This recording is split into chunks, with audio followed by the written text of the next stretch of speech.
It's a lot to unpack, and that's why we are going live now to Sydney, Australia, with News Nation special correspondent Ross Coulthart. Ross, it's always so good to see you. Thanks for making the time. It's a real pleasure, Natasha. Nice to see you and your guests. Thank you. And I know that you've covered other accounts of UFOs moving hundreds of miles an hour underwater, joining with Congressman Burchett's claims. What do you make of underwater UFOs?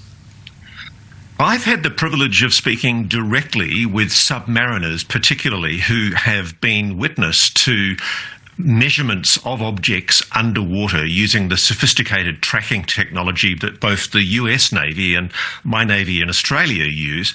And there are objects that have been recorded unbelievably moving close to the speed of sound in air underwater.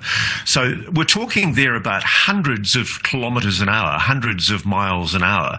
And there's no explanation for it. What we do know is that it is now officially admitted that the mystery of these objects is real. The United States has come a long way in the last 5 to 7 years.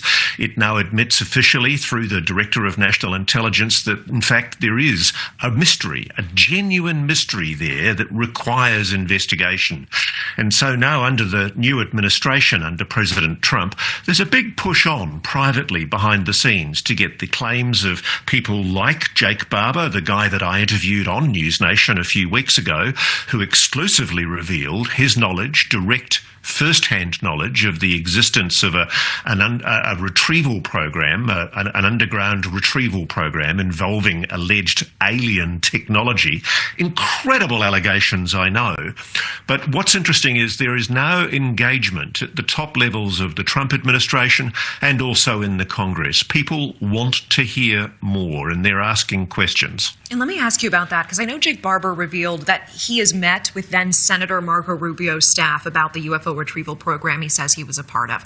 And of course, Rubio is now Secretary of State. What does this mean for the future of UFO information? Do you know anything about this? No, that's what we're all hoping to find out. In fact, Congresswoman Anna Paulina Luna has flagged that this week she's got a big announcement coming that she says is bigger than UAPs, which we're all waiting breathlessly to hear.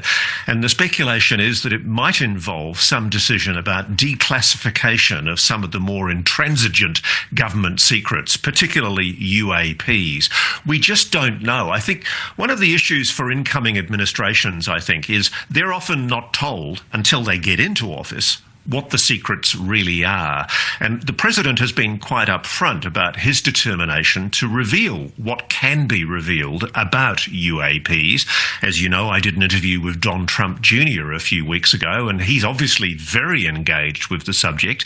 I've had more conversations with people in the Trump administration since, and I've had reach outs from people in defense and the intelligence community who frankly tell me that they think it's time the American public, and indeed the world, was told what the US really does know about UAPs. They don't think there's any good reason to keep on hiding what they tell me is the case, which is that humanity has long been engaging with an advanced non-human intelligence, and we have been recovering their technology. But I think that's a big call to say that the government's going to make the decision to release that information, because there are genuinely national security imperatives.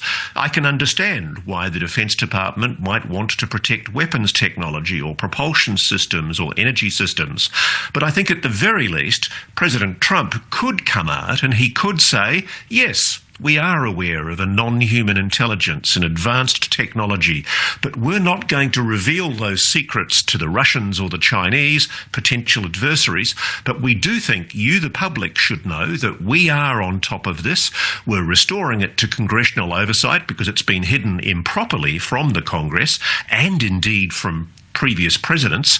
And so it would be a really big move, I think, by the current president to make that decision and be more open and honest with the American public. Yeah, I know so many are hoping for more transparency in the next 4 years. Ross, in just about 20 seconds, who do you believe would be trying to cover this up and why?